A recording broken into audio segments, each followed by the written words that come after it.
Ice Cube's brother-in-law got beat up. Yeah, it was conflict, yeah. But I went to Cube about 4 or 5 times before the conflict jumped off. Okay. And told him to correct the situation. Is the Westside Connection still together sometime? Nah, we don't get down like that. It's just me and Dub. Problem with Mack? Yeah, it's a problem. Just a violation that can't be overlooked. Okay. Yeah. We'll leave it at that. In hip-hop, loyalty rarely lasts, and that's exactly what went left with Mack 10 and Ice Cube. At one time, they ruled the West Coast shoulder to shoulder in Westside Connection, hitting stages, moving records, and holding Los Angeles down with WC like a real unit. Play that beat I like. Ice Cube. Boom. Ice Cube. Boom. Then it all fell apart fast. What looked like brotherhood turned into tension, and that tension exploded into a split that's lasted for decades.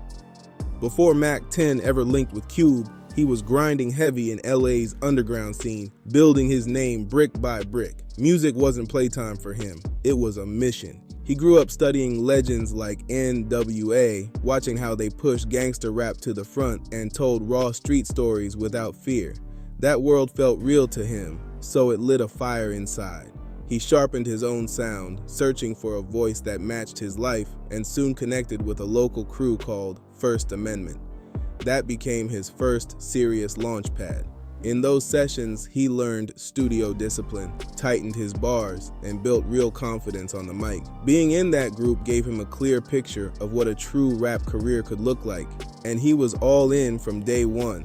He wanted respect, power, and a seat at the table in the industry. I was a pretty good writer, and like in the hood, my music was growing. Okay. Like I was in a group called First Amendment, you know what I'm saying? And like First Amendment, okay. Yeah, and like my music was growing. As his name started ringing bells around LA, Mack 10 began stepping into bigger rooms and meeting real industry players. One of his first major looks came from Eazy-E. The NWA founder saw real potential in Mack early and even had him help write a few records. That cosign wasn't small, it was major. Getting respect from a West Coast pioneer gave Mack serious momentum and pushed his confidence through the roof. Doors that once felt locked suddenly started cracking open. Through those moves, Mack connected with respected DJs like Bobcat and DJ Pooh, heavy hitters with real influence. Those links brought him straight to the lynch mob, Ice Cube's circle. Before long, Mack 10 was in the studio with Cube himself, and the vibe clicked instantly. Westside connects with me in South Central when a drag from the zigzag came up with the Philly. The chemistry felt natural, not forced. They recorded tracks, built trust, and formed a tight musical alliance. Touring with the lynch mob exposed Mack to larger crowds and louder stages, and he kept delivering strong verses on their records. Then, in 1995, he scored a spot on the Friday soundtrack, which was a massive moment. That placement had the streets talking and the industry watching. Cube even helped Mack secure a deal with Priority Records, setting the stage for something way bigger ahead. That Priority deal officially stamped Mack 10 as a solo artist, and from that moment, his run got real serious. The machine was behind him, the streets were behind him, and the spotlight was getting brighter by the day. But even though Mack and Ice Cube were moving as a unit, their backgrounds were completely different. Mack 10 wasn't just rapping about the streets, he was shaped by them. He grew up in Queen Street, Inglewood, an area long known for deep gang ties. Just being raised there meant you were surrounded by that culture, whether you signed up for it or not. During that era, the city was intense. The drug scene was heavy, neighborhoods were divided, and tensions between rival groups were constant. LA County had a reputation nationwide for how rough things could get. Mack saw police raids, street disputes, and the chaos that came with that lifestyle. That environment molded his mindset. He wasn't studying it from a distance for lyrics, he experienced it up close. As he built his name in rap, he also built a reputation as someone who carried himself with real authority. People viewed him as fearless, not someone to test lightly. Because of that presence, Mack 10 often stood beside Ice Cube during industry conflicts. Be Real, Muggs, Sin Dogs, nobody from Cypress Hill. And they was blood. But I was with it, so I didn't give them. When Cube had disputes with other artists or labels, Mack was there in full support, solid and ready. His name alone added weight to situations. In the industry, perception matters, and Mack's reputation made it clear he wasn't just playing a role. He stood firm in who he was. And this is where the difference between them gets loud. Mack 10's story came from one lane, but Ice Cube's background came from another. According to Cube's own biography, he grew up in a stable, working-class neighborhood and attended solid schools in Los Angeles. He wasn't raised inside active gang territories, and he didn't grow up surrounded by non-stop street conflict. His early life looked very different from the raw environments he later described in music. Still, Cube built his brand on hard-hitting street narratives. His lyrics were aggressive, full of tension, frustration, and sharp commentary about law enforcement and life in tough neighborhoods. The writing was powerful, no doubt about it, but over time, some people started questioning how much of it was lived experience versus sharp observation. Ice Cube is not a Crip. He's not a Blood. He's not really a thug. He's an entertainer. And that's the real. And you gotta get that bullshit out your head. Because what he's talking about, he ain't living. And what I lived is what I'm talking about. Several longtime Los Angeles figures have shared their opinions over the years, saying Cube was more of a storyteller than someone deeply involved in street activity. They've suggested he observed what was happening around him and translated it into music, rather than personally participating in that lifestyle. For people who truly endured those struggles firsthand, that raised eyebrows. Some felt he was benefiting from stories rooted in real pain that others directly experienced. While many were dealing with serious consequences in real life, Cube was building a massive career off music inspired by that same environment. That contrast didn't sit right with everyone, and it quietly created tension beneath the surface. Some critics felt Cube's gangster image was overstated, even disrespectful. In their eyes, it looked like he was putting on street culture like an outfit, without carrying the weight that came with it. They believed he was presenting a dramatic version of that life while staying clear of the real-life fallout. That perception created quiet resentment in certain circles. Still, when people hear the name O'Shea Jackson, they think of impact. Whether it's the fearless rapper who helped redefine West Coast sound, or the Hollywood actor who carried that same intensity to film, Ice Cube's influence is undeniable. When you say his name, you think legacy. His role in shaping what became known as gangster rap is huge. As a core member of NWA, he was widely seen as the lyrical engine, delivering sharp verses packed with frustration, social commentary, and bold energy. His pen helped turn the group into a cultural force that shook the industry. But again, the difference between storytelling and lived experience kept coming up. Unlike Mack 10, Cube's connection to that world appeared more observational. He studied the environment, processed what he saw, and transformed it into powerful art. About the Ice Cube. Ice Cube was a great kid, just a nice kid. So Ice Cube wasn't gangbanging at all. Hearing about all this gangbanging stuff from someone that doesn't gangbang at all? Me up. Yeah. Go.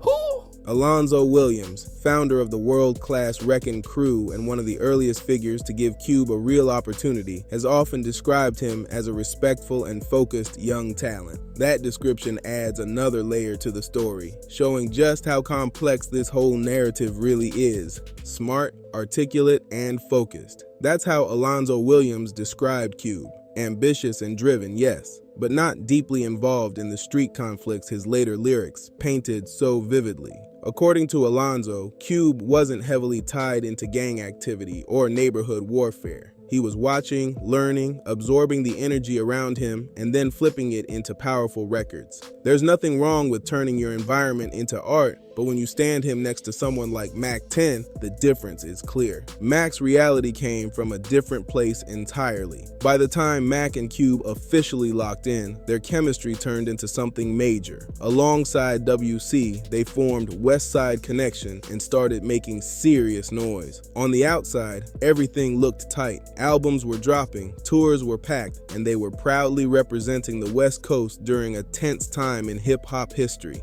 Regional rivalries were high, and unity mattered. They weren't just collaborators, they moved like brothers in music. But behind the scenes, cracks were forming. When the bond finally broke, it wasn't just about music sales or contract issues. According to Mack, the spark came from something more personal, something involving family. Yeah, it was conflict, yeah, but I went to Cube about 4 or 5 times before the conflict jumped off. Okay.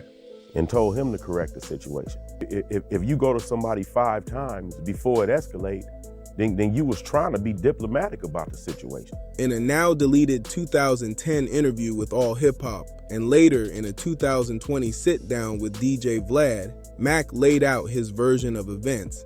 And what he shared hinted that the real problem started much closer to home than fans ever expected. Mack said Cube's brother-in-law had been disrespectful toward him, and instead of reacting the way many expected, he tried to handle it calmly. He didn't rush into drama. He went straight to Cube. Not once, not twice, but 4 or 5 times, asking him to step in before things spiraled. During his Vlad interview, Mack explained, "I wasn't trying to start anything." He even said, "If you go to somebody 5 times before it escalates, that shows you were trying to be diplomatic about it." That right there changes the picture. For someone known as fearless and direct, that kind of patience stood out.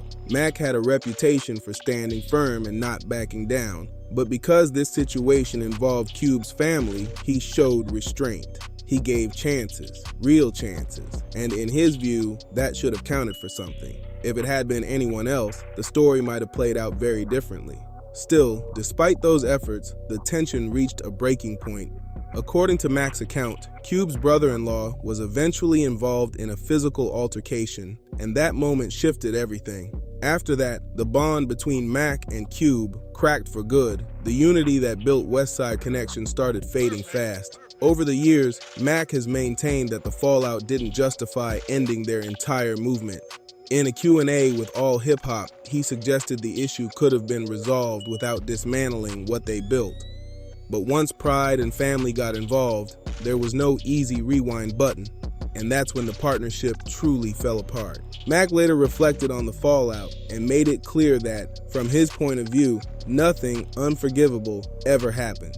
He basically said, "I didn't do anything to him, and he didn't do anything to me." According to Mack, it was an argument that got taken the wrong way, especially because Cube's wife was present at the time.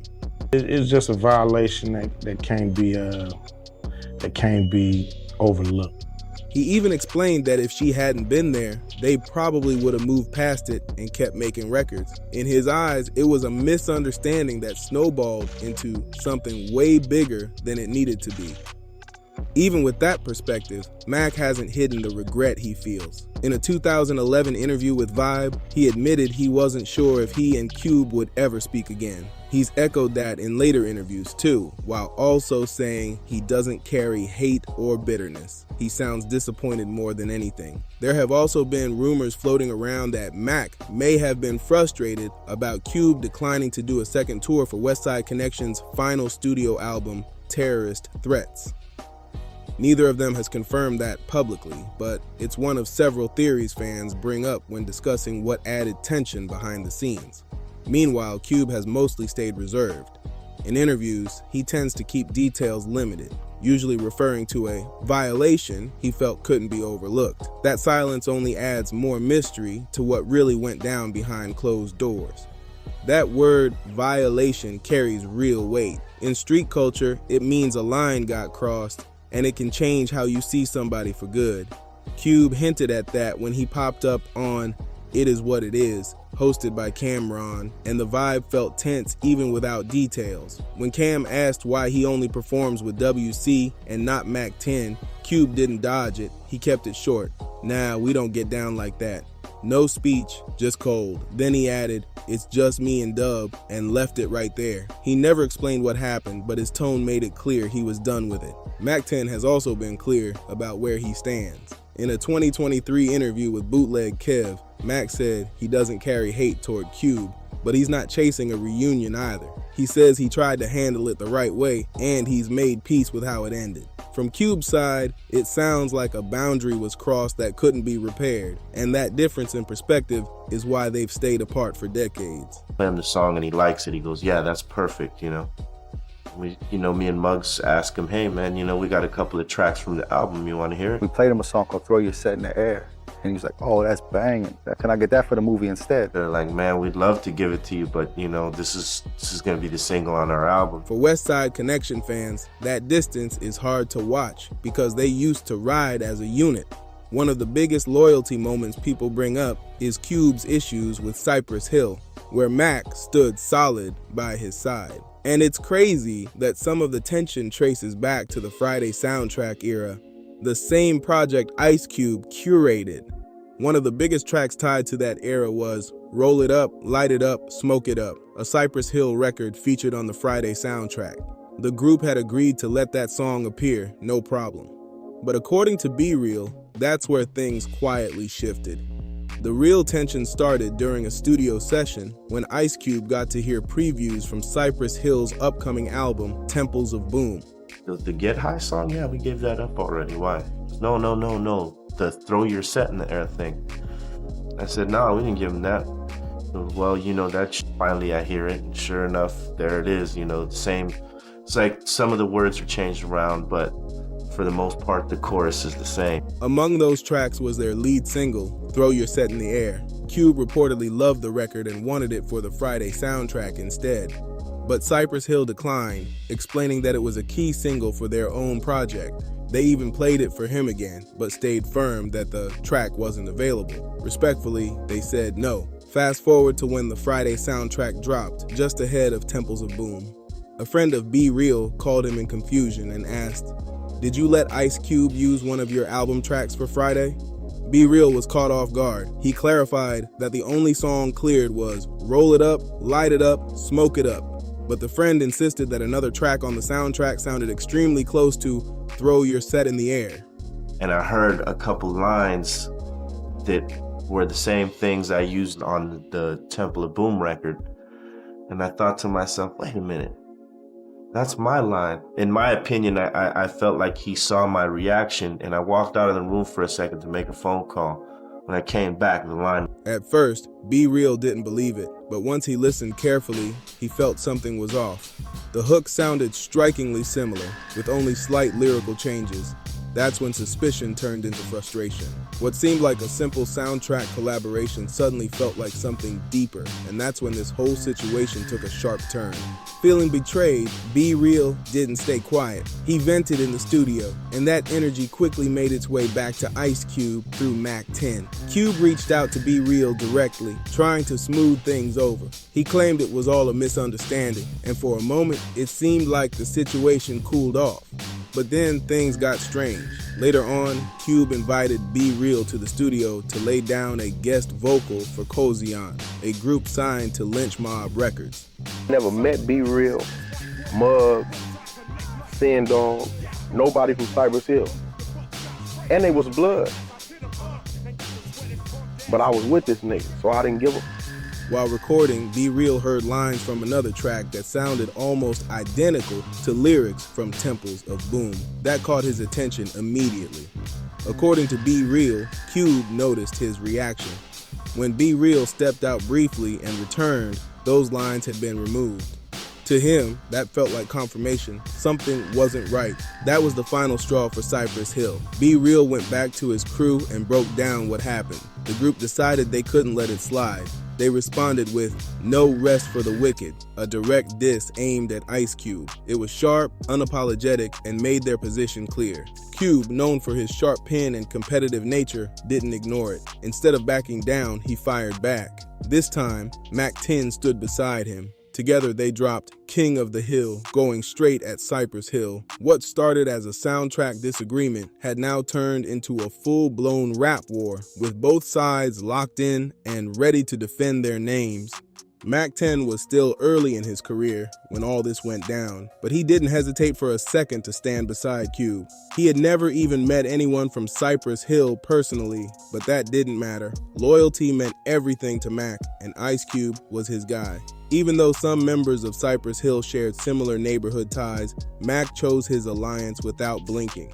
In his world, you ride with who you ride with, no questions asked. As the back and forth records dropped, fans and artists across Los Angeles started picking sides. The city's rap scene was already tense, and this feud only turned the temperature up. Around that same period, Cube was also dealing with issues involving LA artists Cam and Solo over business disagreements. The drama spilled into the streets when Cube and Solo reportedly ran into each other at a traffic light in Los Angeles.